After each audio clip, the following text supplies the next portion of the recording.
Our tour also includes stops at 3 extraordinary destinations here at Kennedy Space Center. You can stay... Landing really was.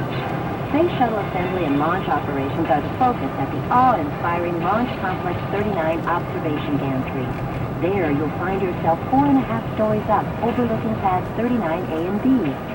That panorama is preceded by a theater show and briefing that's full of fascinating details. There's also a full-size shuttle replica to explore, and dozens of other space exhibits you can enjoy. Don't miss your chance to meet a...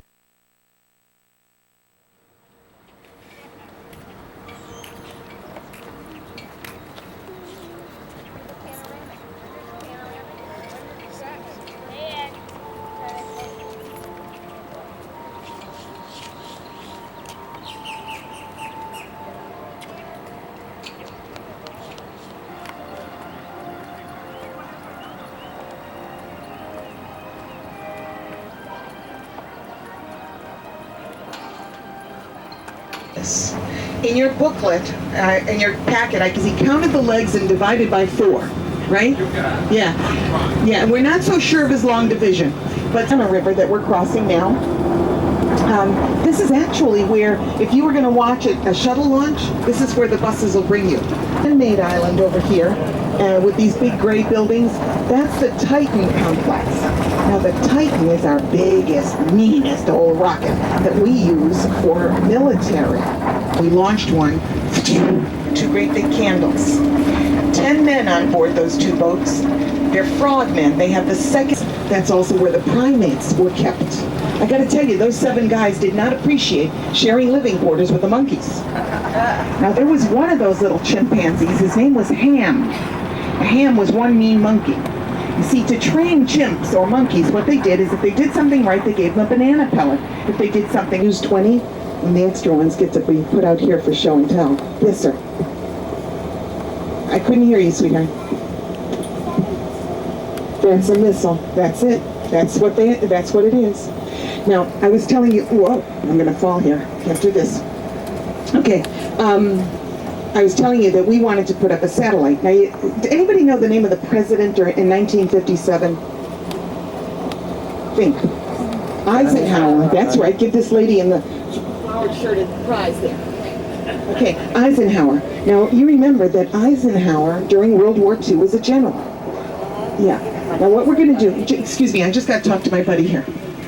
Right out here, don't stop at the blockhouse. Go right on to pad 5 and stop at pad 5. Okay, as I was saying, Eisenhower was in World War II. He also remembered a guy by the name of Wernher von Braun.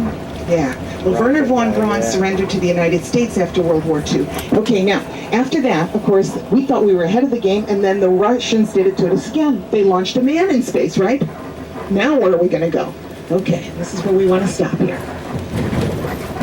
That's good. This is the pad where that nasty little monkey named Ham and Alan Shepard were both launched. I'm going to ask you to come out with me so that you can take some pictures, but I want to share with you some of the features of this pad, okay? But stick with me because there's a little creature here called an armadillo. Rat on a half shell, I call it. And we don't want to get too messed up with them, okay? Because they carry nasty diseases, okay, guys? So stick with us.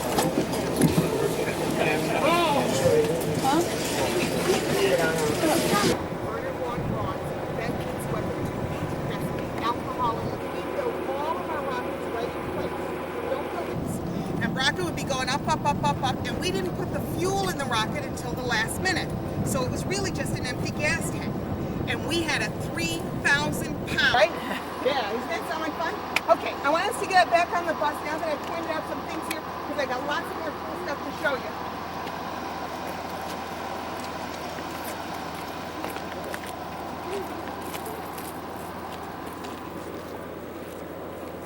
Sophisticated.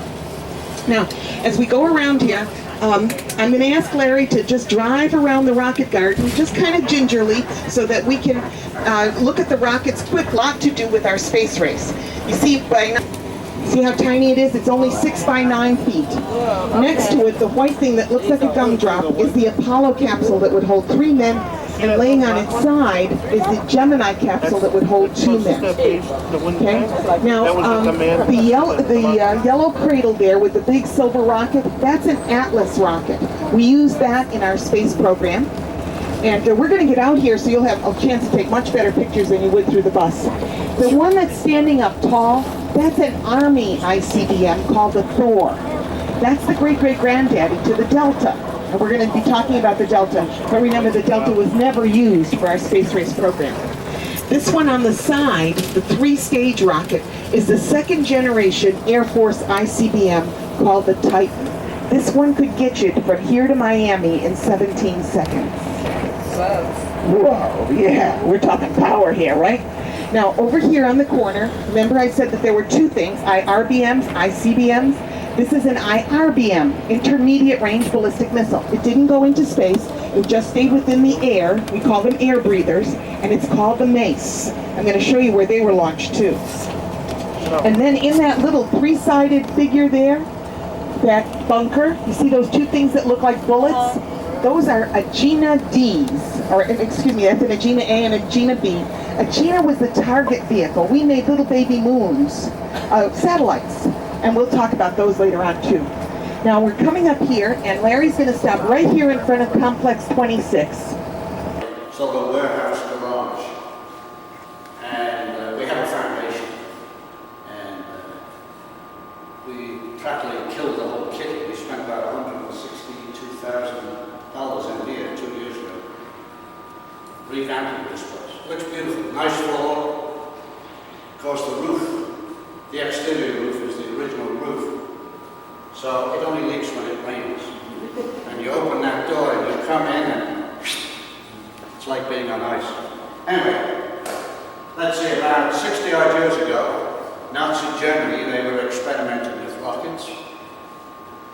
They invented the V1, which was, during World War II, they launched about 20,000 of them, 8,000 against Southern England. The V1 was an air breather. We called it the Doodlebug or the Buzzbomb, and it flew at about 5,000 feet. And very noisy, you could hear it. And if the cloud deck was above 5,000, you could see them. And very fast aircraft could shoot them down. And then when the motor quit, you dug a hole in the hurry because it was coming down. It had about a ton of explosives in the nose. Then the last year of the war, they had developed the V2, which was an intermediate range ballistic missile, and you didn't know it was coming until it was there. The Iraqi Scud, the code name for the fuel system was GOLA, G-O-L-A.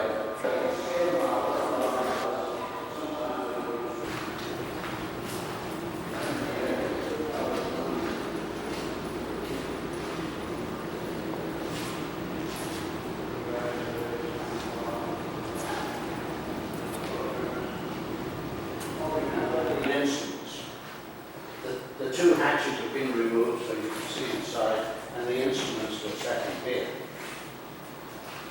And the real history of this one is it's the only capsule that flew twice. It was launched, recovered, refurbished, launched again, and recovered for the 2nd time. It was not refurbished. And after about 2 years, we had it in our fingers, it was playing havoc in the skin. You know, it's, if you see a wet paint sign, do you ignore it? You check it, right? So anyway, this is the end that has to enter the Earth's atmosphere first. We touch it, right? We go out the door, we touch it. No, we don't. We do it this way. That's just human nature. But if anybody wants it, you can take it out. So it won't go through those doors. How do we get it in here? Warning system, the hotel bailer, the nuclear surveillance system. This actually was in a dump here, and a couple of the fellows spotted it and they realized what it was.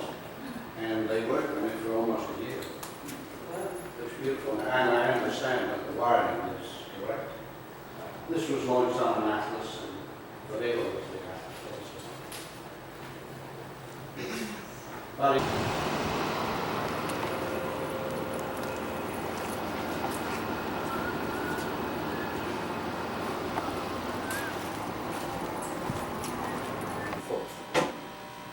course, right now it's rusted to the tracks. And there's not much of it left. This started life, the reason for trying to keep this place. This is the site of the first successful launch and orbit of a US satellite. Explorer 1 was launched from here, January 31, 58. And that proved that there was a radiation. Sputnik was October 4. The gantry was on an oil field in Oklahoma. They took it apart, shipped it here, put it together again, added to it. Of course, they put it on top of this railway system, self-propelled. It had an elevator on it. Of course, that's gone. And the various levels, that rusty chamber, 2/3 of the way up 18 months ago, they were destroying another blockhouse, and we requested, because these windows look pretty miserable, and after about a ton of paperwork, we got the windows. Not asking, I tell you, Mark, the computer is far more efficient than all that equipment. In fact, it goes back, I've got to tell you my length. It goes back to the days when Pontius was a pilot. Almost. Okay. The bus passed on our side of the fence, 17, the Delta side. On the left, that tower is 17. And at the moment, we close down 3 to 4 days beforehand. Because this is top secret stuff, so if you're going to look at it, would you please close your eyes? Okay. Light as a feather. Ton of feathers. Anyway, as you can see, it's pretty ancient equipment. It's museum type equipment. Nowadays, this is replaced with a chip the size of my thumbnail. Everything gets smaller and smaller. Inanimate things get smaller. FLAB doesn't. Over here we got pictures of the very first astronauts. They didn't know they were going to have the picture. Good morning, ladies and gentlemen. May I have your attention, please? Our Cape Canaveral tour will resume in just 5 minutes. Once again, our Cape Canaveral tour will resume in just 5 minutes. Astronaut, Miss Baker. Squirrel monkey, she weighed a pound. If you look closely, you can see 2 fingers and a thumb right here. Gives you an idea of the size of the monkey. Then, of course, they progress to the chips. This is the couch a chimp would be in. 2 levers, 5 coloured lights. What year did the first chip go up? 50, yes. Okay. I should read some of this stuff, I think. For the Minuteman rocket, for the Minuteman ICBM. Now they put all those sandbags around it so that they would protect it from the vibrations. See, it was launched from a 90-foot deep silo. This one over here, that's another minute. There you go. Okay, and so you can see the 9 strap-on rockets there. Now, this gantry, remember the scaffolding around a rocket is called a gantry, is going to move away at the time of launch, and it's actually, the rocket's on hold-down bolts, and we're building it right on the pad. But see the white area at the top? That's where the satellite is. And this is a global positioning satellite. You all drive Cadillacs, right, with the North Star system? Sure, okay. Even if you don't do that, you've rented a Hertz rent-a-car, because they have it. Your boat would have it, though, right? The boat has GPS. Now this one, I gotta check my whole thing comes full circle. Because if you remember, our friend Werner von Braun, this is where he had his office. The oldest hangar here is Hangar C. This one right here on the left. Now the 3rd floor of this hangar is where Werner von Braun had his office. And just as this lighthouse was a beacon for sailors as they explored the ocean, it was used in the exploration of space. Werner von Braun would go from here up to the top of the lighthouse, and he would watch the rockets as they were launched, and he could tell if they were going to be a success by the color of the plane. Now we're going to be having, don't go past it. Now we're going to, but I got to tell you, folks, that there are 4 types. Those were the only launches there. Was Ham, that chimpanzee, Alan Shepard, and Gus Grissom. Well, when the real idea was, see, those launches were only suborbital. You went up and came right back down again, a 15-minute ride. They never went into orbit. The goal for Mercury program for NASA was to put a man in space, bring him home. No sense going up if you can't come down. There are the flame deflector for the mace. And these sandbags are the bunker that's where all the communications devices and energy sources are to build the rocket. The gantry is where all those green shutters are and all the scaffolding to the left. Inside all those green shutters is a rocket, an Atlas rocket. And up there where the white is, it's called a white room, that's where the satellite is. Now we have two here, one down at the other end. The other satellite isn't in place yet, but this is a European communication satellite here. And on the other one, we're going to put a military, not a military, but a government NOAA, a weather satellite called a GOES, so that we can track hurricanes. But this one here, at the time of launch, what's going to happen is all of those green shutters are going to move to the left and the right, away from the rocket. The whole gantry is going to move back, and all that's going to hold the rocket are those little pipes that look like arms sticking into the shutters. See those pipes sticking into the shutters? Those are the pipes to fuel the rocket. Okay, and so they're going to be holding on to the rocket, and it's sitting on 4 hold-down bolts on the floor. And once that big scaffolding thing moves away, and those little arms are going to actually just come up, the bolts will explode underneath, and the rocket will go up into space. And of course, once you launch a rocket, you can't stop it, right? It just goes. Okay. Okay. Anybody wants to take a picture? You sure? Take that. Just take that. Just take that. And Gus Grissom called his the Liberty Bell 7. He thought it looked like a little bell. Well, anyway, when he came home after his suborbital flight and he landed in the ocean, the hatch opened too soon and it flooded with water and the hatch sank and Gus just barely... The walls are 22 feet thick. That's launch control. That's the engineer who's going to push the button. We're going to see where the military volunteers are. Okay? This is still used, by the way. There are 2 women here who keep an audio record of every single launch as they go through here.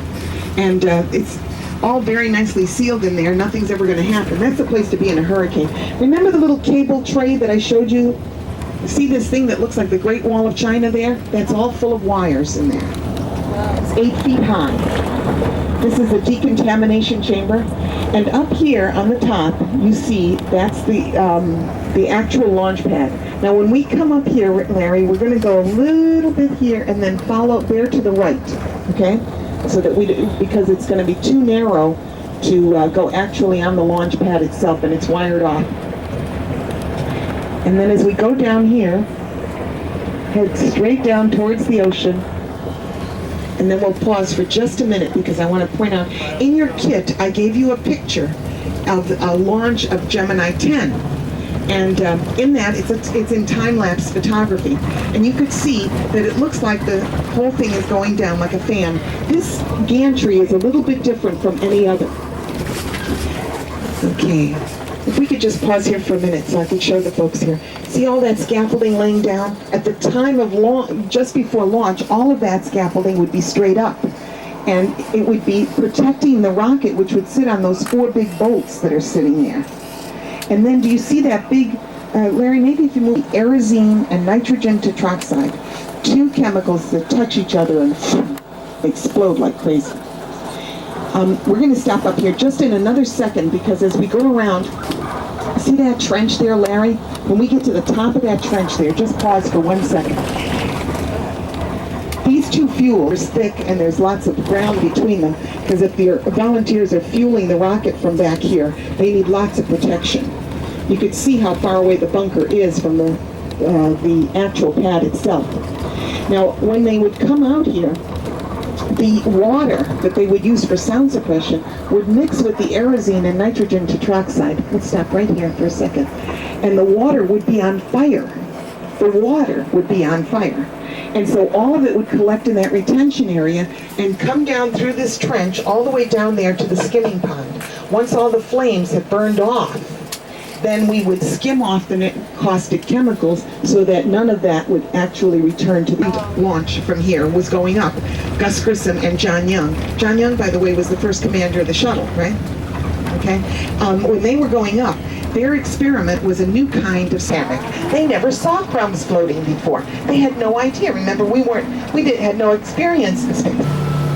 This is pad 34. When we finished the Gemini program, we actually came up with it was made by or designed by Werner von Braun. And in this design, it was 224 feet tall.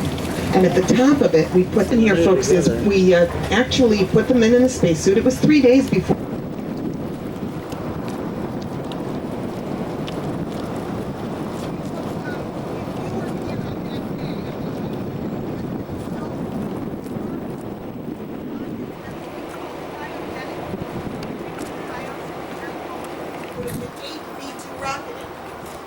Those V2 rocket engines use kerosene and liquid oxygen.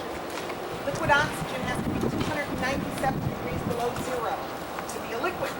It's 296 degrees below zero, it boils and becomes a gas again. Second stage is liquid oxygen, liquid hydrogen. Liquid hydrogen has to be 423 degrees below zero. I mean, that's 423 degrees below zero. That's really, really cold. So you're not going to put it into the rocket until the last few minutes before launch. Okay?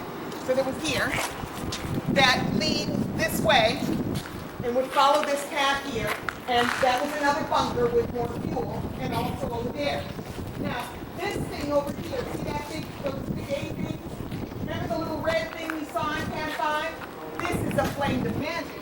Those V2 rockets, that's like eight times what we saw at Pad 5. And first stage. Let's go over here. I want to show you.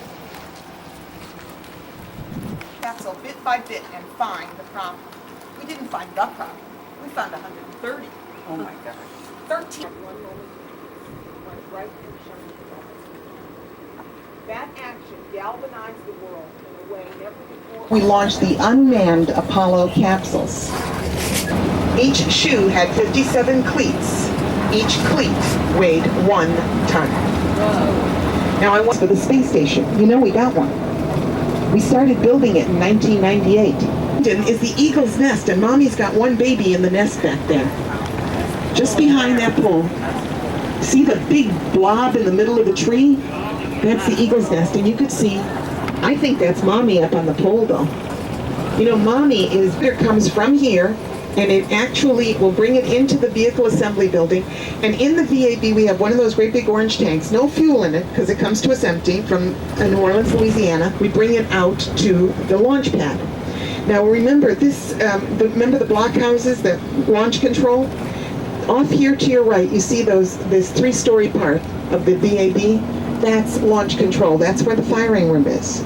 3.6 miles away from the launch pad. This one here, this is the press site. That's where Walter Cronkite sits, all those other guys. And that little blue box is the countdown clock that you see on TV. That's as close as they get, okay? But this barge is the barge that brings the big orange tank. And off here on your left, you see the crawlerway, okay? See all the rock? And it covers all 8 lanes. It actually takes us 6 to 8 hours to bring the crawler out here, out to the pad, and you're going to see it right up straight ahead, and you see Atlantis on the pad right now. I was telling you about this bus tour. Among other treasures there is an evaluation form. Sometime today, at your leisure, please would you fill out that form and leave it at the information counter, the same place where you got the little blue sticker. Hi. Okay, we're taking to the building here now. Hey, you. Okay, don't put your hand there. Let's take you to the building. Look, Shakir. Don't move it, man. Just look here. Oh, there's Close, that. yeah. Close this end. Kind of Yeah? closer. Yeah, it's very, very close. But you're pulling it down. I know, it's an Amazon dance. I have it here. Mark, can see. Come. Here, come. Oh.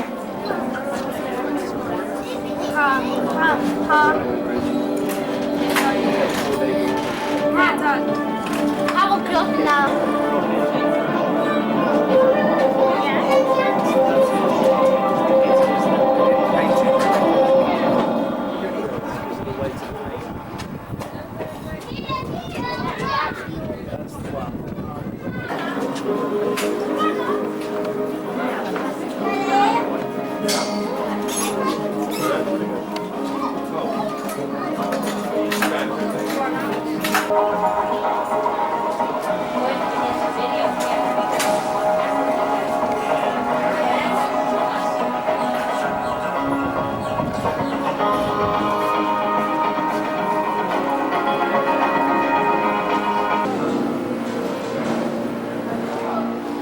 Can't get it all.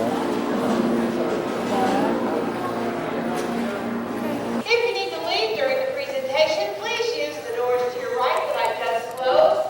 Once again, as a courtesy to others, we do ask that there is no smoking and no flash photography during our presentation. You would move the camera.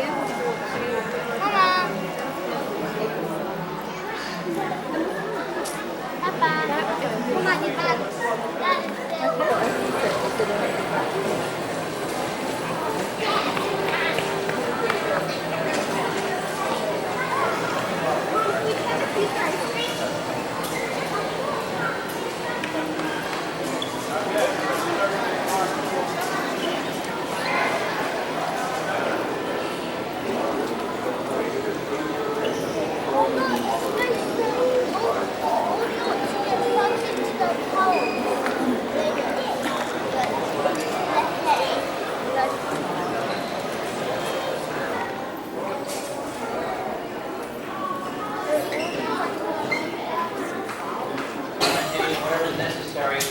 We'll cover this end. The other end, off to your far right, back in the corner, is a module called Destiny. That's the first of 5 scientific laboratories part of the space station. Destiny was made by the United States, weighing about 1,200 pounds each. The way we do that is we use these canisters as Leonardo Raffaello, as I mentioned earlier. We will load this instrumentation in there, take it up to the space station, connect it to the airlock, and the astronauts will be able to move even these 1,200-pound racks of equipment with their